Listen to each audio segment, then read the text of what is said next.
बिस्मिल्लाहि वस्सलामु अला रसूलिल्लाह। एक सवाल है हमारे दारुल इफ्ता में ये आ रहा है कि क्या कोई शख्स जब एक मस्जिद में अजान दे तो क्या वो अजान देने के बाद मस्जिद से निकल सकता है, और या फिर कोई आम शख्स है वो अजान हुई अजान के बाद मस्जिद से निकल सकता है या नहीं। तो इस हवाले से याद रखें, बग़ैर उज़र के अजान होने के बाद मस्जिद से निकलना ये मकरूह है।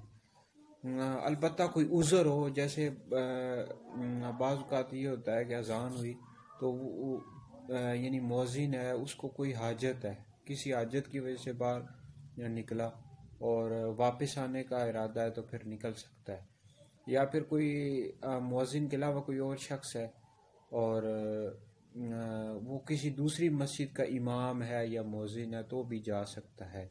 लेकिन बहरहाल ये बात याद रखें कि अजान देने के बाद, यानी चाहे मौज़िन हो या मौज़िन के अलावा कोई और शख्स हो, बग़ैर उज़र के मस्जिद से निकलना ये मकरूह है और हदीस मुबारका में ऐसे शख्स को मुनाफिक फरमाया गया। लिहाजा बग़ैर उज़र के मस्जिद से अजान होने के बाद नहीं निकल सकते।